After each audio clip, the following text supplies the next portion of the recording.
Yo te pregunto, hermano, ¿a dónde irás sin fe? Debes saber que todo será en vano si no meditas lo que vas a hacer. Yo te pregunto, hermano, si acaso no es verdad que Dios nos dio la vida para amarnos y ni siquiera sabemos perdonar. Hay un amor perdido, busca en tu corazón. Cuando lo encuentres, ¿qué tal? ¿Cómo le va? Aquí estamos en La Puerta Abierta, como cada noche, disfrutando de poder tener este espacio de comunicación. Yo le dije, este año va a ser el año de la juventud, el año de los líderes que Dios va levantando en toda la nación. Así que estoy invitando gente joven de todos lados. Pero a veces hago excepciones. Yo a veces digo, basta Pablo Deiro, Salvador de Lutri, entonces, pero a veces los invito también. Y hoy tengo la dicha de hacer una excepción, pero de esas que vale la pena hacer. Mi invitado en esta noche es mi amigo Jorge Mitian. ¿Qué tal, Jorge? Bien, muy bien. Estás Gracias. en el año de la juventud. Estoy en la excepción. Pero que confirma la regla, generalmente dice. Esperemos que sea así. Jorge, quiero hablar de un tema que yo sé que para vos ocupa un fuerte espacio, un gran espacio en tu vida. Y es el tema de la unidad de la iglesia, ¿no es cierto? Que quizás ni siquiera coincidimos 100%, ¿no es cierto? Pero que yo he visto en los últimos 10, 20 años que hemos trabajado juntos, un fuerte, a ver cómo decir, una carga muy fuerte en tu corazón sobre buscar la unidad.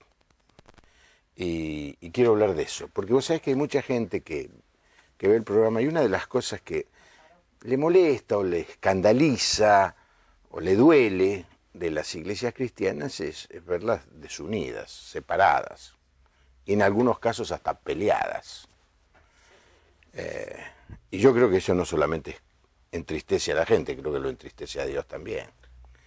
¿Cuándo empezó las ganas de trabajar por la unidad en tu caso, Jorge? Bueno, fue a partir del año 67, cuando Dios nos visitó a muchos pastores con el Espíritu Santo, nos llenó con el Espíritu. Esa experiencia espiritual de una renovación del Espíritu Santo en nuestra vida nos llevó a leer la Biblia como si fuese leerla de nuevo. Como que un velo se había quitado y cuando leíamos, en el caso mío, cuando leía la palabra con esta nueva experiencia espiritual, había como luz, había como revelación, había como comprensión, una nueva comprensión de la antigua verdad de la palabra. Entonces,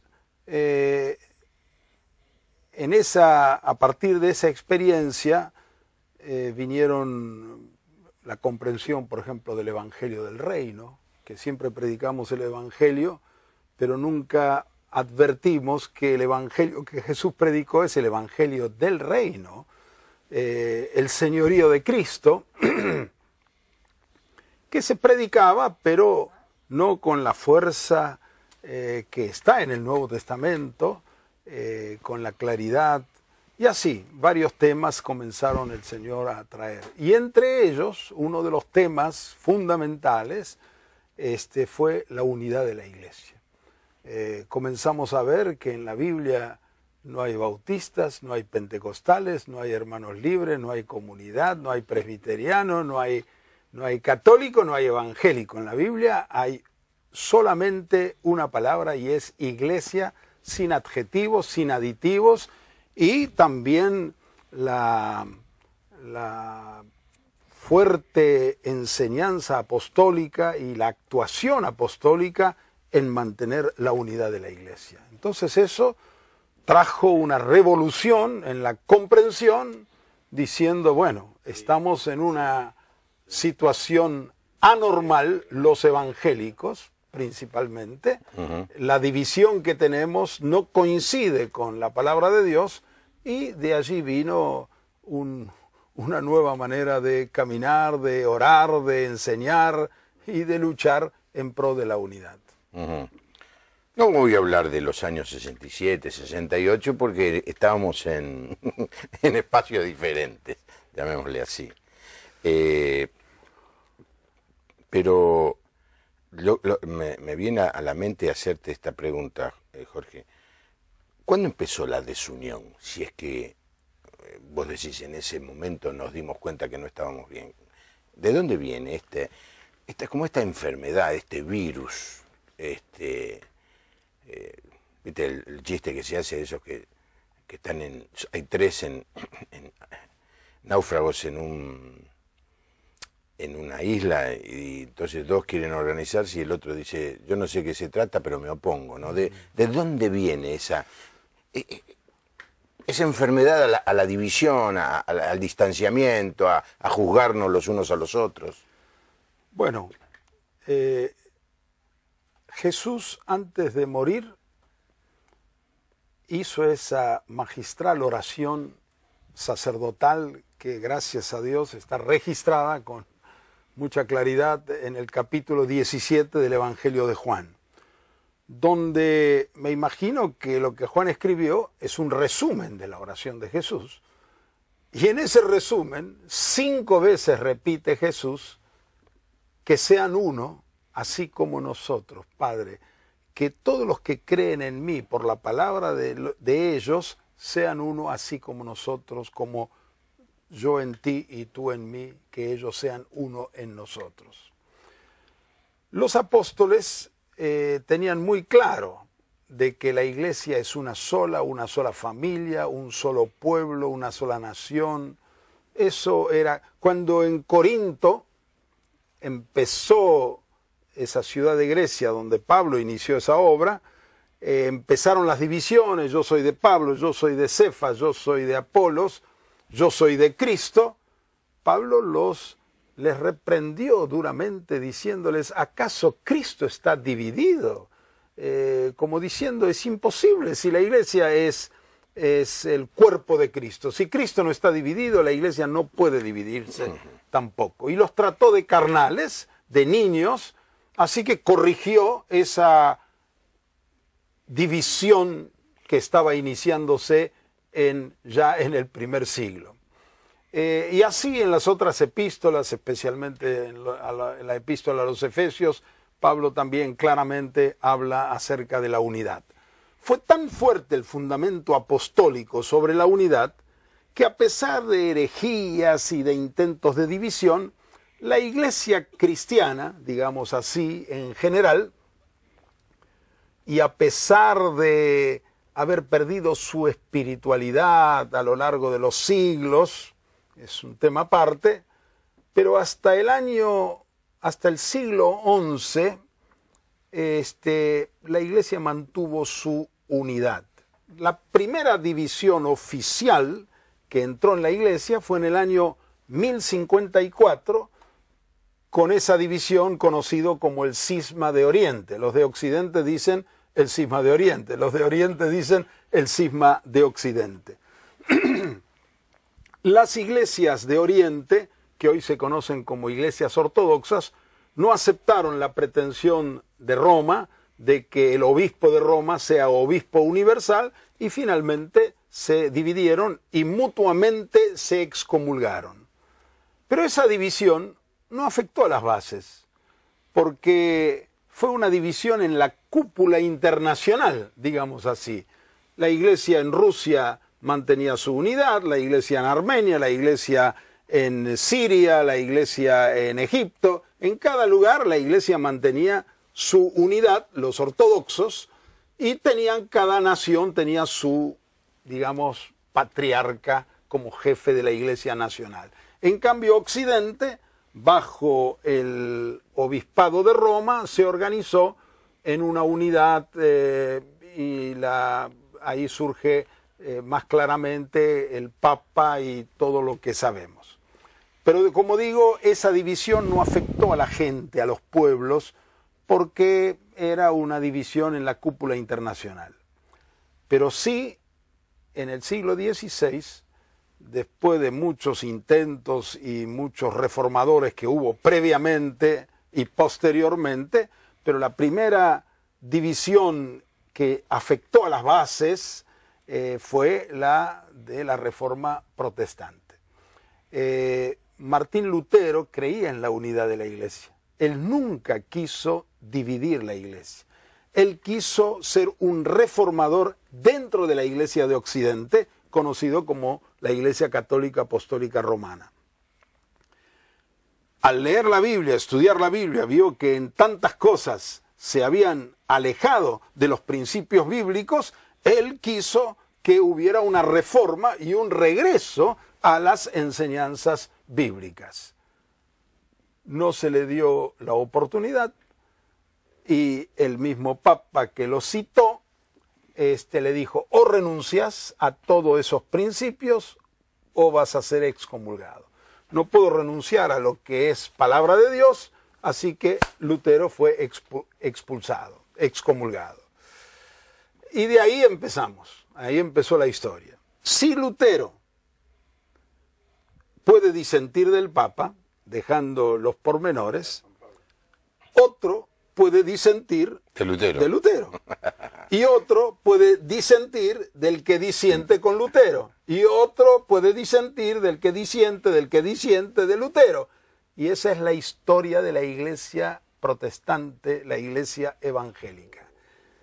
El ADN de la división está en nuestros genes.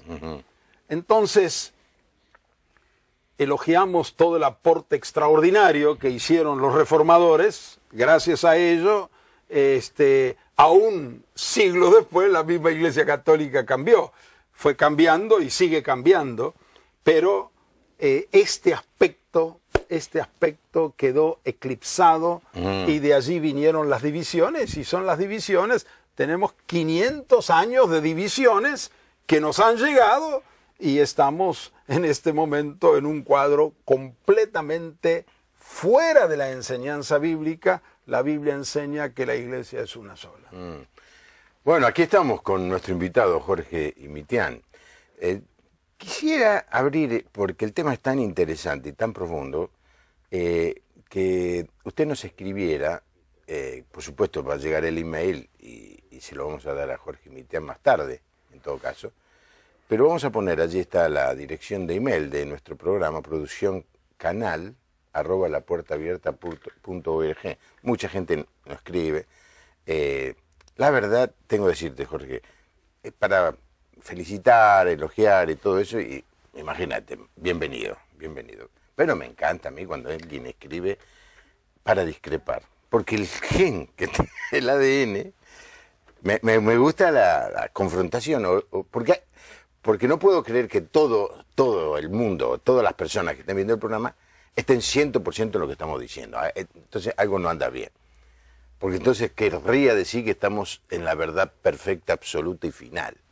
Y a mí me gusta cuando la gente expresa su opinión y discrepa. Usted sabe, y yo lo puedo decir, porque yo discrepo con Jorge en un montón de cosas. Y él sabe, y yo sé. Pero somos amigos. El tener pero diferencias... estás exagerando, no es un montón, era alguna cosa.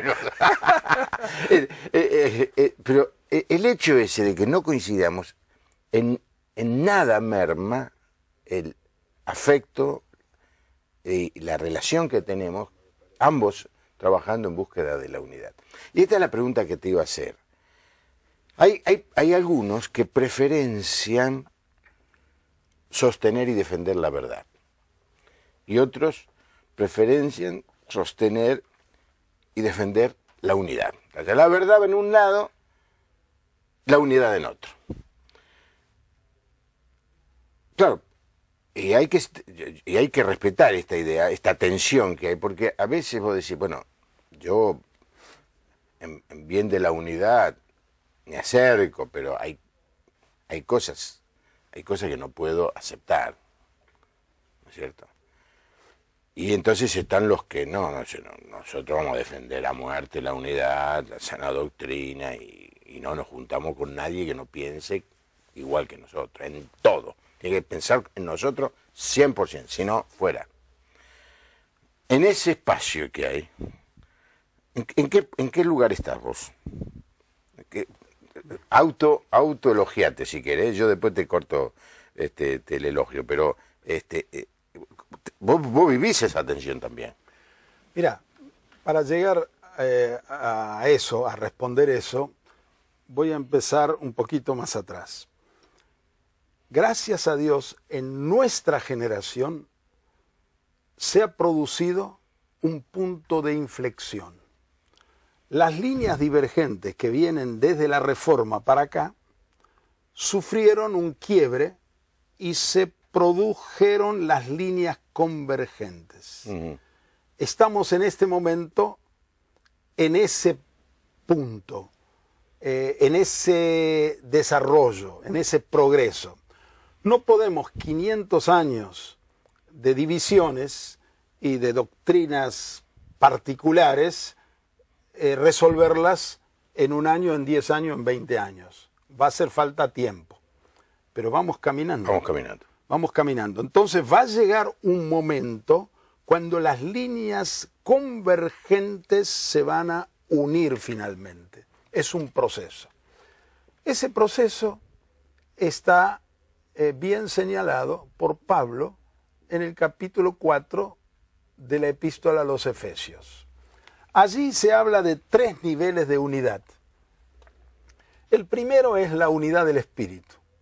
Dice que os ruego que andéis como es digno de la vocación con que fuisteis llamados, con toda humildad, mansedumbre, soportándoos los unos a los otros con paciencia, en amor, solícitos a guardar la unidad del Espíritu en el vínculo de la paz. En el versículo 3 habla de la unidad del Espíritu. Ese es el primer nivel de unidad. El segundo nivel es la unidad de la fe, que habla de eso en el versículo 13 del capítulo 4. Dice, hasta que todos lleguemos a la unidad de la fe y del conocimiento del Hijo de Dios, a un varón perfecto. Entonces se está hablando de un proceso hasta que todos lleguemos. Entonces, el primer nivel donde podemos tener unidad es la unidad del Espíritu. Vos tenés el Espíritu Santo, yo lo tengo, vos sos del Señor, yo soy del Señor, está el amor de Dios en nuestro corazón y para poder funcionar en ese primer nivel de unidad hace falta humildad, mansedumbre, no ser sabio en mi propia opinión, hay divergencias, discrepancias, hay que saber soportar, también hay problemas de carácter, problemas de, nuestras debilidades humanas, hay que soportar con paciencia y en amor. Pero tenemos que avanzar y profundizar esa comunión del Espíritu. En esa comunión del Espíritu, cuando hay amor, hay paz entre nosotros, hay amistad, podemos avanzar hacia la unidad de la fe. ¿Qué es la unidad de la fe? Es la unidad de lo que creemos. Hoy no tenemos unidad de la fe en el 100%, ¿no es cierto? Quizás en el 90, 95, depende de qué grupos comparemos. Pero en la mayor parte de las cosas tenemos unidad, creemos lo mismo, pero hay cosas que todavía tenemos diferencias. Uno de los errores de la Reforma, no sé quién lo largó, si fue Lutero o algún otro reformador, fue hablar de la libre interpretación de las Sagradas Escrituras. Eso es una aberración. Si la misma Biblia dice, ninguna escritura es de particular interpretación. Entonces, la verdad no es un asunto interpretativo. La verdad es lo que dice la palabra del Señor. Si el Señor dice que yo tengo que perdonar al que me ofende, ¿de qué manera lo puedo interpretar en forma diferente? Tengo que perdonar al que me ofende. y tengo que hacerlo porque si no, no voy a ser perdonado. Es decir, puede haber algunos pocos pasajes que se presten a una interpretación u a otra, pero la mayoría del cuerpo doctrinal de lo que en griego se llama didaqué, traducido al castellano por doctrina, los mandamientos del Señor, son muy claros. Y el querigma apostólico, que es el mensaje revelado a los apóstoles y proclamado por los apóstoles, está muy claro. Entonces, en todo lo que tenga que ver con lo que está escrito en el Nuevo Testamento, tenemos que con paciencia conversar, con respeto, con amor, hasta que todos lleguemos a la unidad de la fe. Y está escrito, es palabra de Dios. Si está escrito, es porque vamos a llegar. No puede ser que la iglesia no llegue a la unidad de la fe. Entonces, ¿dónde estoy yo? Estoy en la unidad del Espíritu, es el primer nivel, y luego la unidad de la fe es el proceso hacia donde tenemos que ir avanzando y llegando.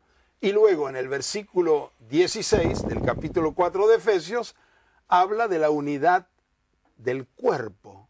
Dice, crezcamos en todo en aquel que es la cabeza, el versículo 15, Cristo, de quien todo el cuerpo, bien concertado y unido entre sí por todas las coyunturas que se ayudan mutuamente según la actividad propia de cada miembro, recibe su crecimiento para ir edificándose en amor. Todo el cuerpo bien concertado y unido entre sí. Hoy la iglesia evangélica es un montón de cuerpitos. No estamos unidos. Para llegar a ese tercer nivel de la unidad, que es la unidad orgánica de la iglesia, necesitamos empezar en el primer nivel, que es donde estamos ahora, la unidad del Espíritu, avanzar hacia el segundo nivel, que es la unidad de la fe, y una vez que tengamos la unidad de la fe, va a ser posible que podamos funcionar como un solo cuerpo en cada ciudad, en cada nación y en el mundo entero. Bueno, aquí estamos, y se vienen a hacer una excepción, ¿no le parece? No creo que haya mucha gente que tenga esta contundencia al expresar esto como Jorge Mitián. Uno de sus grandes libros es Jesucristo es el Señor. Recomiendo su lectura. Tenés un libro sobre la unidad también.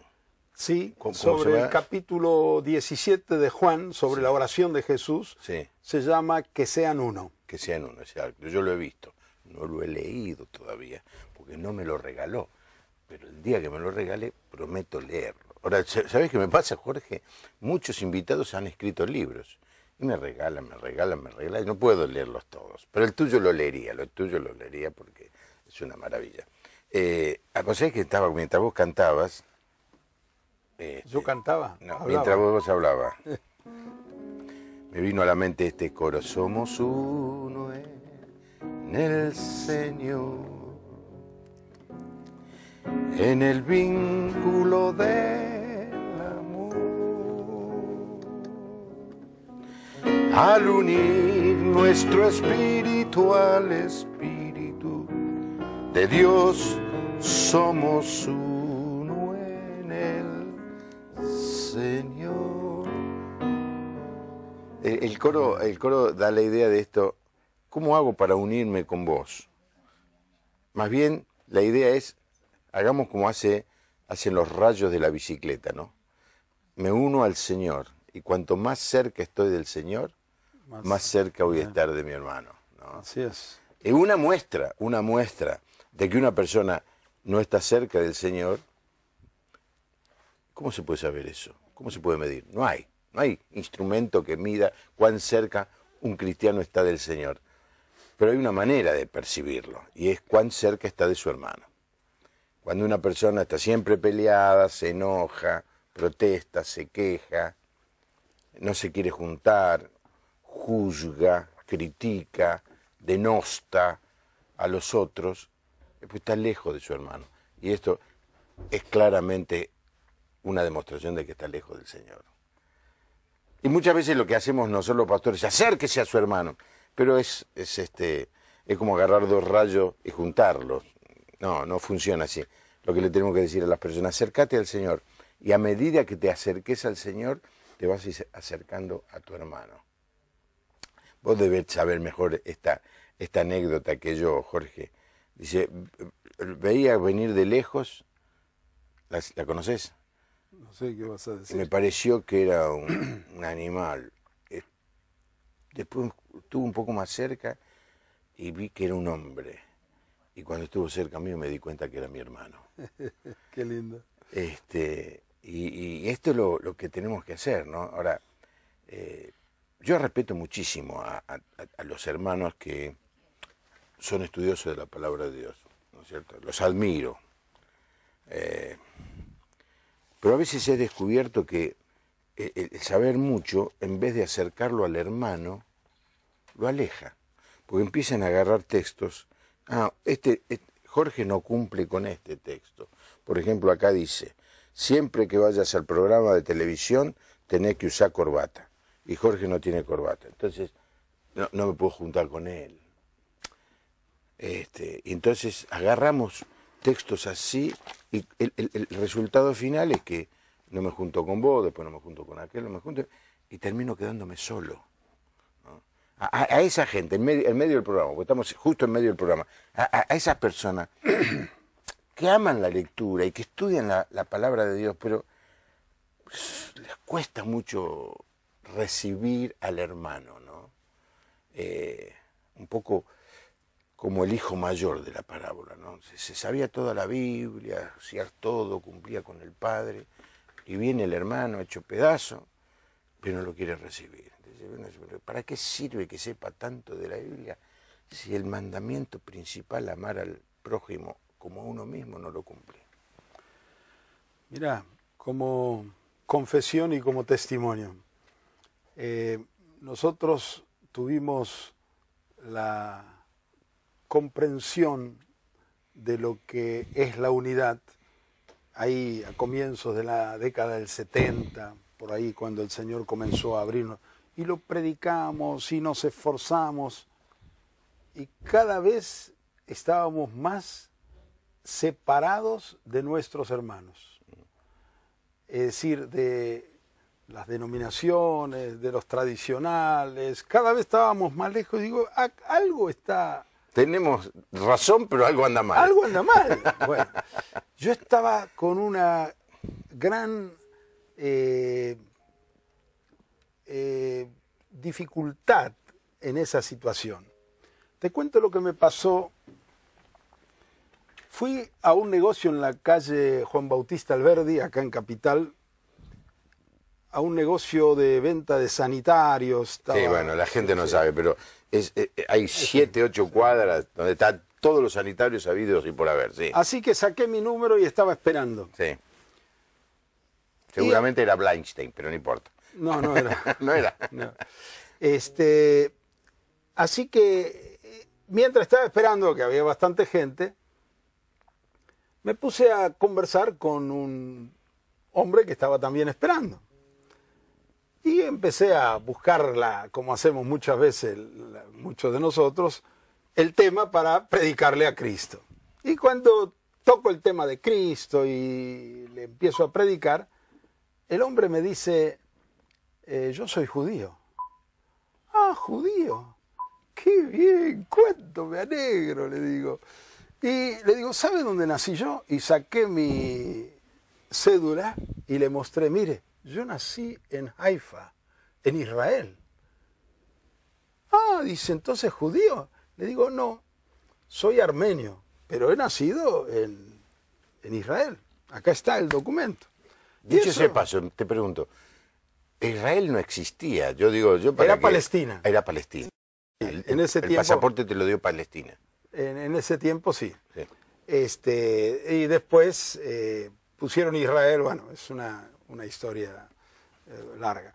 Pero yendo a este hombre, entonces yo, para ganar un poco más de simpatía, le digo, sí, yo nací allí, le digo, yo amo mucho al pueblo Israel. Y además estoy tan agradecido porque leo a los profetas y, bueno, empecé a hablarle así. Le digo, pero hay una cosa que yo no entiendo de ustedes, los judíos. ¿Cuál es? Dice. Nosotros que somos gentiles, creemos en el Mesías de ustedes. Y ustedes que son judíos, no creen en su propio Mesías. Yo pensé que le había dado un buen sacudón. Y el hombre me dice, mire, yo he leído el Antiguo Testamento y el Nuevo Testamento. Y todo lo que leo me anima a creer que muy posiblemente Jesús es el Mesías. Pero, pero tengo un problema, dice. ¿Cuál es? Le digo. Yo estaba listo para solucionárselo. Nosotros, dice, hemos aprendido que cuando venga el Mesías, Él va a unir a su pueblo. Y ustedes los cristianos están tan divididos que me cuesta creer que Jesús sea el Mesías. Uy. Me mató. No sé ni me acuerdo qué le respondí porque siempre tenemos una respuesta, aunque no sirve. Yo quedé aturdido. Cuando salí de ese negocio, entré a mi auto, me largué a llorar, le pedí perdón al Señor, te estoy hablando del año 84. Pedí perdón al Señor por nuestras divisiones, por nuestro orgullo, por nuestras rivalidades. Me quebrantó tanto y le prometí al Señor, Señor, yo te prometo que de aquí en adelante voy a orar, voy a predicar, voy a vivir para la unidad. Porque aún los judíos están prontos a creer y nuestras divisiones siguen siendo un gran estorbo. Por eso dijo Jesús que sean uno para que el mundo crea. A los pocos días tuve que viajar a Europa. Hicimos una gira por varios países, el último país fue España. En una de las sierras de Córdoba había un retiro espiritual que nos invitaron. Yo estaba con Iván Baker, amigo tuyo, de tu padre, y estábamos allí. Y durante el momento previo a la predicación, un grupo chico, 2 hermanas, comenzaron a cantar Juan 17. En un estilo flamenco. Y repetían, que seáis uno, solamente uno. Y casi varias partes de Juan 17 cantaban. Cuando ellas cantaban esa canción, yo tuve como una revelación. Sentí el dolor del corazón del Padre por nuestras divisiones. Lloré en esa reunión en forma tremenda y me acordé lo que me había pasado hacía pocos días en el auto, con el judío en el negocio. Cuando volvimos de Europa, yo ya tenía claro que tenía que meterme a leer Juan 17. Leí Juan 17 y vi que Juan 17 es una oración. Así que empecé a orar Juan 17. Me pasé no sé cuánto tiempo leyendo, releyendo, orando con los ojos abiertos, con la Biblia abierta, orando la oración de Jesús. El segundo día quería leer otra parte, no podía. Caía otra vez a Juan 17. Juan Pablo, 2 meses y medio, yo no podía salir en mi devoción personal de Juan 17. Se me metió. Y ahí vi cosas que no había visto antes. Una de las cosas que vi es que la unidad se construye dentro y no fuera. No es un esquema externo.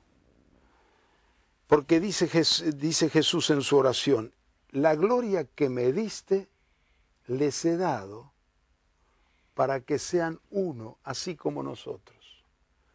Yo en ellos y tú en mí, para que sean perfectos en unidad.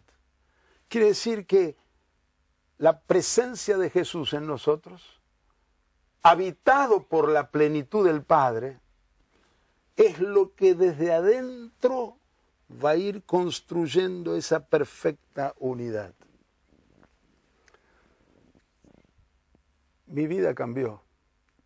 Yo recuerdo que los años siguientes tuve que ir a pedir perdón a muchas personas, pastores, líderes, y tuvimos luego, cuando vino Luis Palau en el 86, una reunión con todos los líderes de CEP, porque había un cuestionamiento, porque a mí me habían incluido en el comité ejecutivo de la campaña de Palau en Vélez, ¿no? Entonces, a raíz de eso, como alguna denominación se había opuesto a mi presencia allí, se convocó una reunión. Y en esa reunión éramos 10 de los líderes del movimiento de renovación y eran 10 la comisión de CEP. Es decir, que es CEP, la Confraternidad Evangélica Pentecostal. Gracias.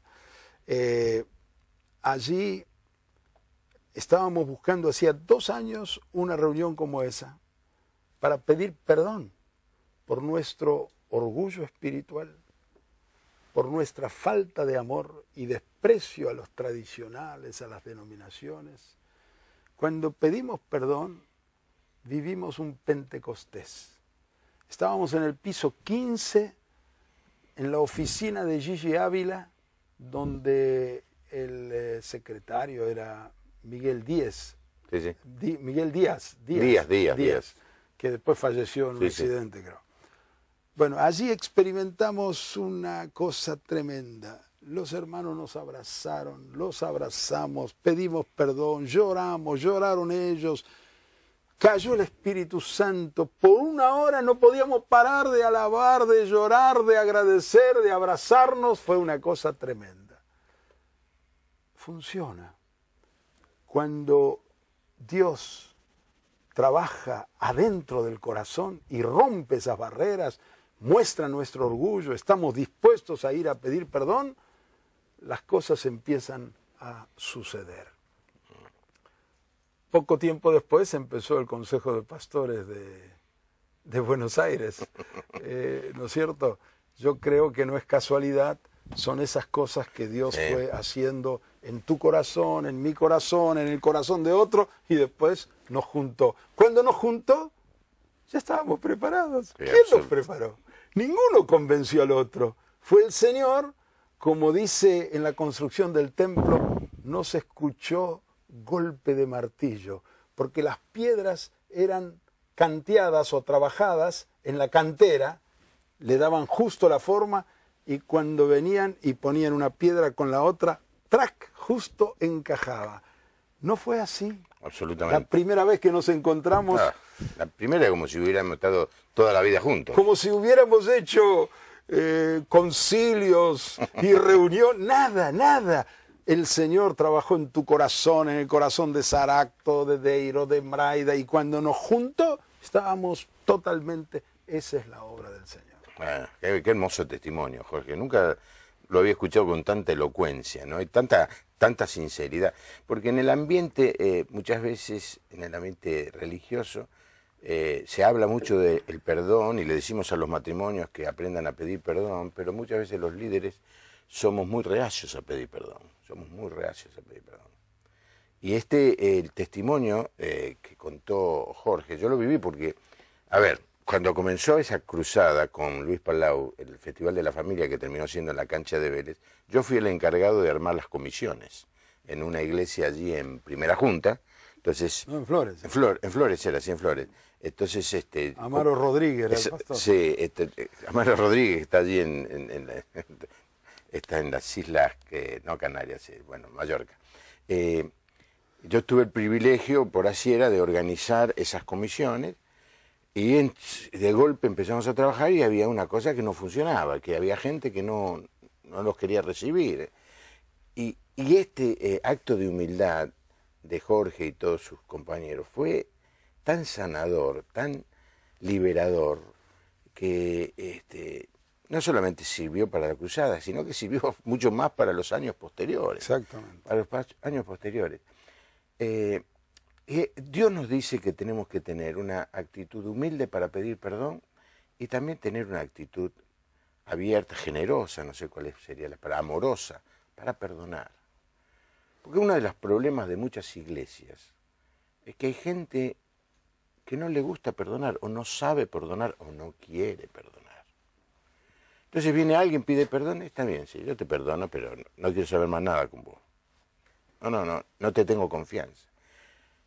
Y eso sigue acumulando mugre, sigue acumulando distanciamiento, recelos, sospechas. Y eso escandaliza.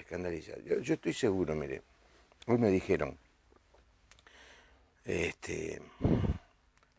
un cuñado mío me dice, no va a la iglesia, me dijo un amigo mío, cuñado mío no va a la iglesia. Dice, pero mira todas las noches tu programa. Le digo, ¿por qué no va a la iglesia?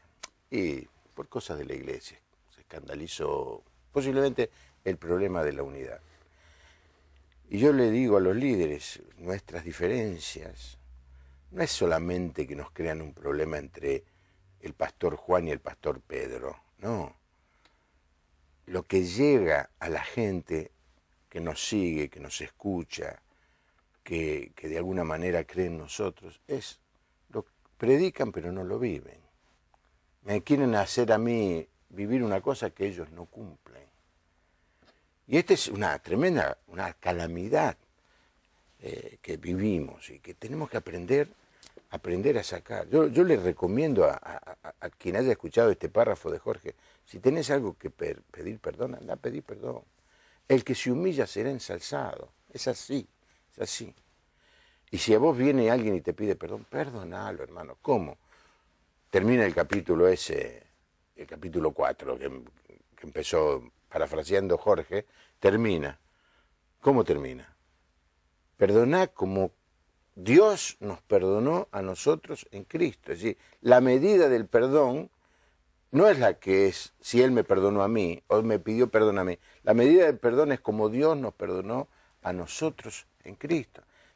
Cuando pienso todo lo que me perdonó el Señor a mí, tengo que perdonar a todos 1 y 1000 veces. Esto que estamos hablando hoy es el ABC de la fe cristiana, ¿no es cierto, Jorge? Es así. Es así. Y muchas veces por agarrar, no, yo soy de la sana doctrina, yo de acá no me muevo, ellos gritan mucho, aquellos no usan corbata, aquellos las mujeres hablan. Entonces agarramos el dedo y señalamos. Cuando señalás te empezás a quedar solo. Que un poco lo que vos contás que ustedes vivieron. Pero cuando decís, voy a buscar al hermano, no quiere decir que uno no esté de acuerdo o esté de acuerdo con ese tipo de principios, pero que eso no nos divida, que no nos aísle, que no nos separe. Jorge, ahora te salto y te voy a hacer poner un poquito más difícil la situación. Mencionaste 2 o 3 veces a la Iglesia Católica e inclusive intuí que esa reunión allí en la Sierra de Córdoba de España, entiendo, ¿no es cierto?, era un grupo católico. No, era un grupo evangélico. Evangélico, bueno. Porque hay mucha gente católica que está viendo el programa y a la que respeto muchísimo. De hecho, si tienen la paciencia y la generosidad de mirar el programa que hago yo todas las noches, hay posibilidades de una unidad también con la Iglesia Ortodoxa, la Iglesia de Constantinopla, la Iglesia de Antioquía, la Iglesia del Vaticano, tantas expresiones de la Iglesia que no son evangélicas. Mirá, la pregunta es, ¿qué es Iglesia? ¿Quiénes realmente pertenecen a la Iglesia? ¿Qué es la Iglesia según Dios, según la palabra de Dios? Claro. Entonces, algunos me preguntan, justo ayer alguien me preguntaba, ¿los adventistas son hermanos nuestros? ¿Son parte de la Iglesia? Otros preguntan por los católicos y yo les respondo siempre lo mismo. Es mi hermano aquel que nació de nuevo, sea adventista, y hay muchos adventistas que han nacido de nuevo. Absolutamente. Hay muchos católicos que han nacido de nuevo, hay bautistas que han nacido de nuevo, hay cualquier denominación. Pentecostales. Entonces, digamos, evangélicos en general. Pero hay muchos evangélicos que no han nacido de nuevo. Muchos protestantes que nunca tuvieron la experiencia del nuevo nacimiento. Entonces, acá no es qué color denominacional es fulano o mengano.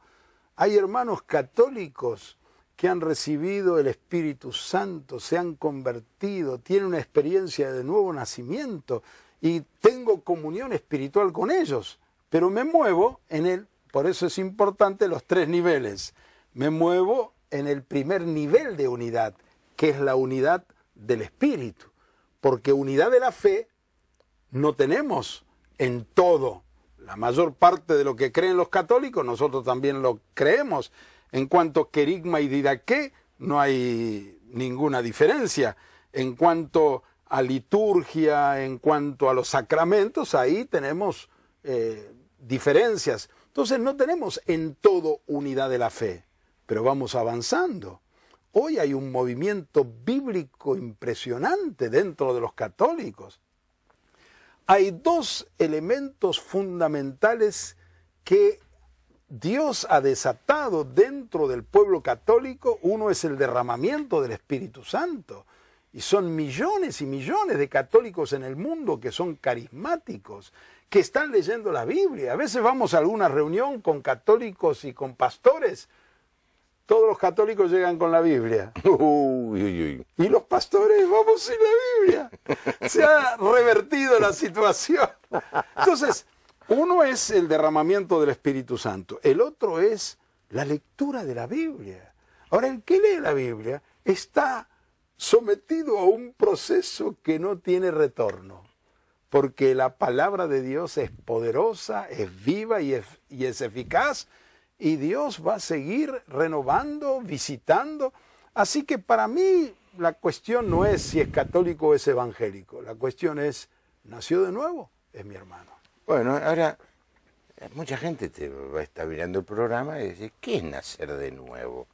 Porque eso lo entendemos vos y yo, y algún otro más. Sí. Pero nacer de nuevo suena medio raro. Y bueno, quizás es el lenguaje bíblico, para aclararlo.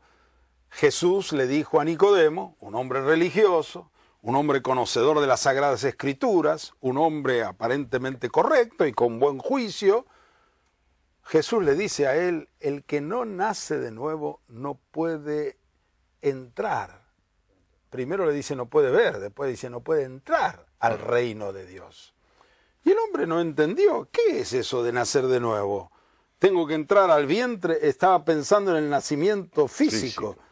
Y Jesús le dice, no, lo que es nacido de la carne, lo que es nacido físicamente, es carne. Hay un nacimiento físico y hay un nacimiento espiritual.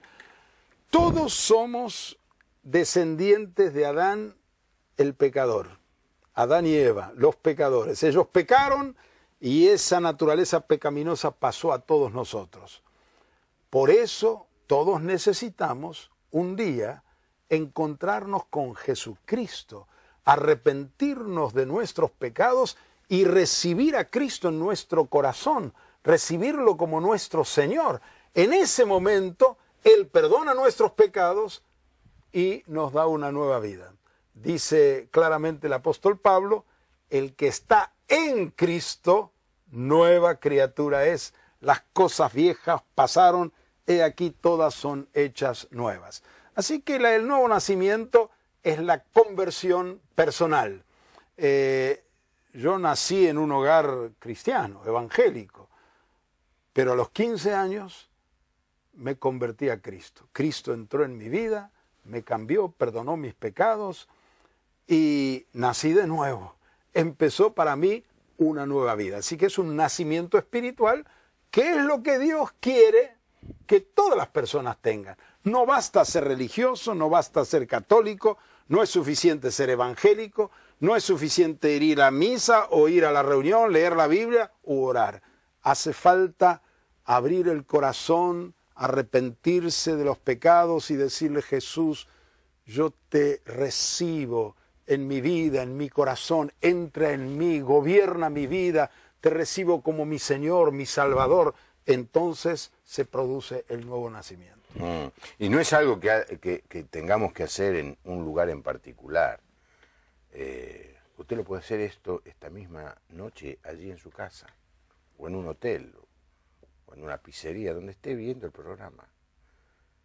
Las formas no son importantes. Hay mucha gente que piensa, bueno, entonces quiere decir voy a tener que ir a la iglesia para hacer esto. No. Muchas personas que leyendo la palabra de Dios lo hicieron, sin haber ido jamás a una iglesia. El caso de los bisabuelos de mi señora. Se encontraron con una Biblia, un señor que vendía las Biblias allí en Vigo, y el bisabuelo de mi señora llevó la Biblia a la casa y se la pusieron a leer en Galicia. Y descubrieron algo que nadie les había contado, empezó a venir toda la familia, todo, y lo único que hacían es leer la Biblia. Y un día se dieron cuenta que tenían que arrepentirse, es decir, cambiar de mente, es decir, voy para un lado y ahora tengo que ir para otro lado. Y dice: Señor, queremos tener esto, queremos tenerte a vos en nuestra vida, ¿no? Queremos vivir la experiencia que vivieron los personajes que están aquí. Y toda la familia se convirtió.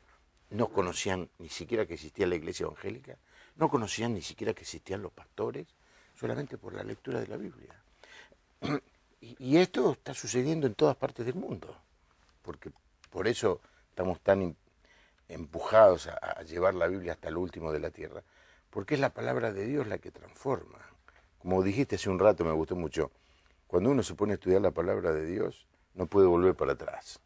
Este libro que es vivo, es decir, no es más que un libro, es una palabra especial, espiritual, poderosa, se va metiendo en la vida de uno y va cambiando. Ahora, me quedan algunos 6, 7 minutos y quiero que le digas, así con todo el cariño que tenés, Jorge, una palabra a todos los que no están yendo a la iglesia. Como esa persona que me dijeron: mira, mi cuñado conoce todo, pero no va más, se cansó. ¿Qué le decimos? Que está bien, bueno, te cansaste, no vayas más. O le decimos: anda a la iglesia. Pero él va a decir: está lleno de falsos, de hipócritas, de caretas. Está lleno de defectos la iglesia. ¿Por qué voy a ir ahí a un lugar donde está lleno de pecadores? Y ¿se puede vivir solo la vida cristiana? No, obviamente no. Es una falacia, un engaño, una trampa de Satanás separarnos de la iglesia. La iglesia no es un edificio. La iglesia puede funcionar en la cocina de una casa, puede funcionar en el living de una casa, puede funcionar en un taller, bajo un árbol o en un salón. Es decir, la iglesia no es un edificio, la iglesia son las personas. Pueden ser muchas, pueden ser pocas, pero Jesús dijo: donde hay 2 o 3 reunidos en mi nombre, allí estoy yo en medio de ellos. Y si está Jesús, ya es iglesia. Entonces, separar una brasa de la fogata, del fuego, indefectiblemente se va a apagar. Y eso es lo que quiere. No se puede encender fuego con una sola leña. Tiene que haber 2 o 3 o más. Y entonces ahí sí se enciende. Entonces, aquellos que han tenido experiencias negativas, contra esos podemos decir, o a los tales podemos decir: hay millones que tienen experiencias positivas. Yo cuando me convertí me pegué a un grupo de jóvenes, un grupo de adolescentes y jóvenes, y desde ese día, cuando tenía 15 años, hasta el día de hoy que tengo 70, sigo con los mismos. Ahora, Fallas encontré un montón y ellos la encontraron en mí. Pero esas fallas no son un motivo para alejarme de ellos. Al contrario, si puedo ayudarles con amor cristiano, les puedo corregir. Muchas veces me he acercado a alguien para decirle, mira, esto que estás haciendo está mal. Y si él es sincero seguidor de Cristo, lo acepta y me lo agradece. Algunos en el momento te rechazan y después se dan cuenta. Y otros quizás endurecen su corazón. Pero nunca dejé de congregarme y puedo contar miles y múltiples bendiciones, pero aquel que por una causa u otra, o porque alguien le ofendió, o porque alguien hizo algo mal, se aleja. Sí, hay algunos que son falsos, son hipócritas, pero son los menos. En todas partes son los menos. La mayoría aman al Señor, obedecen su palabra. No son perfectos, porque si encontramos la iglesia perfecta, no nos dejan entrar, porque somos imperfectos. Así que yo animaría a todo aquel que no se está congregando, que no está haciendo bien. ¿Cómo se puede practicar el amor? Solo. Solo. Únicamente amarse uno mismo. Sí. ¿Cómo se puede practicar la humildad? Solo. ¿Cómo puedo soportar a mi hermano si estoy solo? Yo necesito de la comunión para crecer, para aprender, para enseñar, para dar y para recibir. Cuando alguien me dice, esa iglesia está muy fría, muy apagada, ¿vos estás encendido? El Señor te envía para encender a los demás. O si alguien dice, esa iglesia es demasiado avivada, encendida, bueno, con más razón, anda para contagiarte. Es decir, siempre son excusas y uno tiene que ver que detrás de esos argumentos propios está el mismo enemigo de nuestras almas que nos quiere alejar, aislar, y finalmente terminamos juzgando, criticando, amargados y apagados. Yo no veo a nadie que prospere en forma aislada, en forma solitaria. Es mejor animarnos, y si ellos están mal en algo, algunos, podemos ser un factor de bendición. Y si están bien, van a ser ellos factor de bendición para nosotros. Gracias, Jorge. Gracias. Creo que hemos vivido una hora muy, muy especial. La verdad es un privilegio aprovecharnos de la sabiduría y de la experiencia y de la sinceridad de una persona tan querida y reconocida en el ambiente evangélico, también en otros ambientes, como Jorge. Pero lo mejor de todo es cómo nos quedamos después de este programa. Si alguien sintió que Dios le habló, y me dice, como Dios habla a través de dos personajes, y para colmo uno no tiene ni siquiera corbata, Dios habla de cualquier manera. Con corbata o sin corbata. Corbata sin corbata. Dios habla. ¿Sabe cuándo uno sabe que Dios le habló? Uno cuando siente un... No sé cómo te pasa a vos. ¡Pum! Esto no me gustó, ¿eh? Me la dijo a mí este hombre. Me estuvo señalando con el dedo. ¿Quién le contó? Bueno, nadie nos contó. Estamos en Buenos Aires y esto está llegando a 1.300 lugares y está llegando a tu casa en este momento y sentiste una palabra de Dios. No la dejes pasar, agárrala. Buscá la unidad. Solícitos, preocupados, involucrados. ¿Qué otro sinónimo? Apasionados en guardar la unidad. Eso nos llama el Señor. A veces uno suele desanimarse cuando no ve que todo funciona como uno quiere, pero ¿quién es uno para juzgar lo que Dios está haciendo? Dios me dice a mí, busca la unidad, trata de amar a todos, aceptarlos como son, aceptar las diferencias, aceptar que no son como vos, gracias a Dios. No, el mundo no resistiría a dos personas como yo. Aceptarlos como son, amalos. Y si te equivocaste, pediles perdón. Y si ellos se equivocaron, perdonalos. Porque eso es lo que Dios quiere. Si le le perturba un poco el corazón, vaya ahora a un lugar solitario y dígale, Señor, gracias porque me hablaste esta noche. Voy a obedecerte, voy a buscar la unidad y me voy a comenzar a congregar otra vez. Que tenga una buena noche, que Dios le bendiga. Hasta mañana.